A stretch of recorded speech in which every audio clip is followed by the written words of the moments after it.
Hello, welcome to our digital platform. A war that has been shaking the world for 3 years has now reached its most dangerous turn. Russia's missiles are destroying Ukraine, and the question stuck in between is whether Vladimir Putin has finally brought Ukraine to its knees.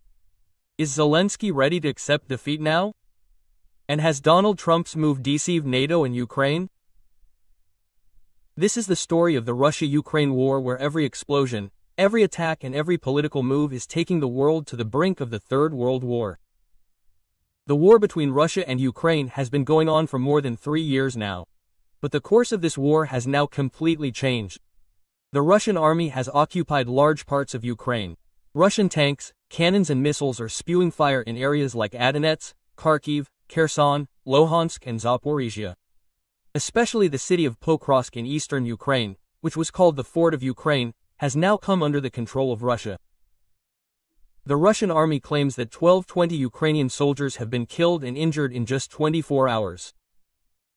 These figures show that Russia has now completely dominated this war. But on the other hand, the condition of Ukraine's President Vladimir Zelensky is like that of a chess player who now has only a few pieces left.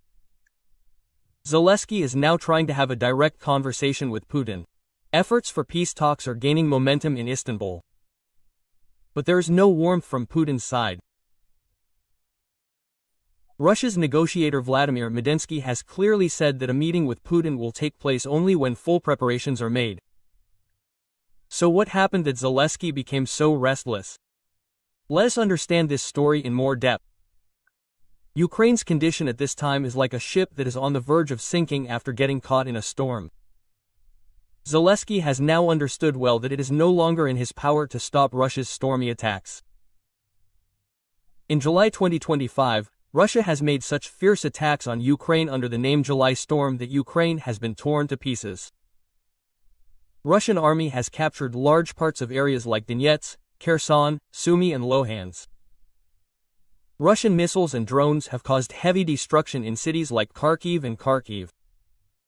Zelensky has recently told the media that we want an end to this war. We want to end this war, and perhaps this end can begin with a meeting of the leaders. Zelensky is also restless because he is now seeing a decline in trust in NATO and America. Now his trust in NATO is decreasing, because he is not getting the support he had hoped for. Ukraine was hoping that the power of 32 NATO countries and America would stop Russia. But this did not happen.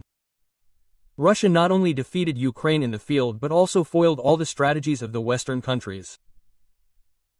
Zelensky now wants direct talks with Putin so that any kind of peace can be found. But Putin's attitude is clearly visible. He will not talk until Ukraine is completely brought to its knees. Now let's talk about Donald Trump, whom Zelensky once considered his biggest support. In June 2025, Trump had given Putin a 50-day ultimatum to make a peace agreement with Ukraine or be ready to face the consequences. But after this ultimatum, Russia has adopted a more aggressive stance. The Russian army has intensified attacks on 15 provinces of Ukraine against Ukraine. And now there is also news that NATO and 27 countries of the European Union have started suspecting Trump. Many European Union countries believe that Trump is doing arms business under the guise of the Ukraine war. There are also reports that Trump has made a rare mineral deal worth $500 billion with Ukraine.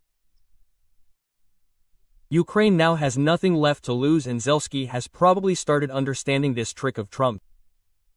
Recently, the US had resumed the supply of arms to Ukraine, which included 155mm artillery shells and rockets. Missiles and PAT missiles were included. But the surprising thing is that since last week this supply has been suddenly stopped, and Trump says that he did not even know who gave the order. All these things are deepening the gap of distrust between Ukraine and NATO. However, when this supply was stopped some time ago and Trump said that he did not know who gave this order, after that this supply was also resumed. All these things are deepening the gap of distrust between Ukraine and NATO. Guess the power of Russia from the fact that in the 3-year war, Even the combined power of 32 NATO countries, America and Western countries could not stop Putin. Because the NATO countries are not directly entering this war. They are just supporting Ukraine. The Russian army has recently captured the city of Pokor in eastern Ukraine, which was considered the strongest fortress of Ukraine. The Russian Defense Ministry claims that along with Pokrovsky, other cities like Varakin are also in their possession, which have gone under the control of Russia. Russia also says that Ukraine has suffered heavy losses in these attacks and 1,220 Ukrainian soldiers have been killed and injured in just one day. However, Ukraine's top commanders are also calling these claims false. They say that Pokrovsky is still in their possession, but the situation on the ground is telling a different story.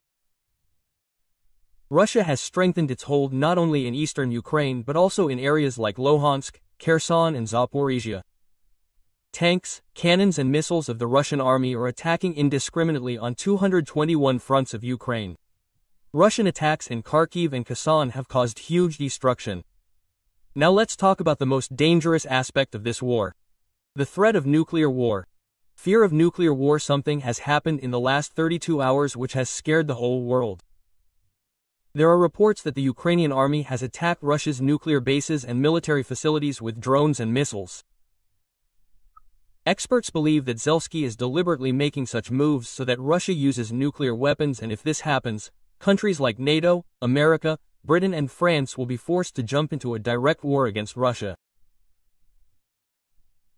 Dmitry Medvedev, former president of Russia and Putin's close aide, has also given a clear warning that if NATO tries to harm Russia, Russia will respond with full force.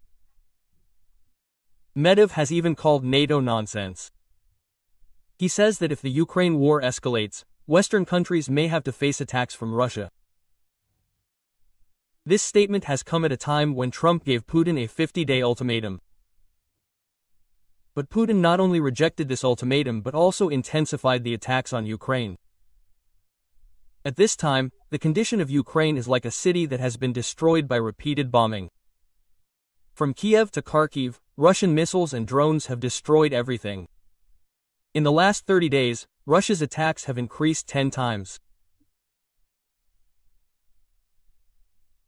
Some war experts also say that Trump is silent on Putin's bloody attacks, and this shows his betrayal towards Ukraine, that he is not fully supporting Ukraine and he may have some other master plan. Zelensky is now fully engaged in talks with Putin. Ukrainian negotiator Rustem Umerov in Istanbul has also proposed a peace meeting by the end of August. But Russia says that such a meeting will take place only if all the conditions are theirs. That is, Russia is directly saying that they will do any peace deal with Ukraine only on their terms, and we all know the conditions of Russia, that they want to occupy the whole of Ukraine, and Ukraine has very large areas of its own. They should hand it over to Russia. Overall, Russia is emerging as the winner in this war, and Ukraine probably has nothing left to lose now. So this was the latest story of the war between Russia and Ukraine. What are the latest updates in it, and will Zelensky surrender to Putin? Will Trump's move lead to more destruction in Ukraine? And will this war take the form of the Third World War? What do you think about this? Do tell us your opinion in the comment box, and stay tuned to our channel for updates related to this and similar news. Subscribe to our channel. Thank you.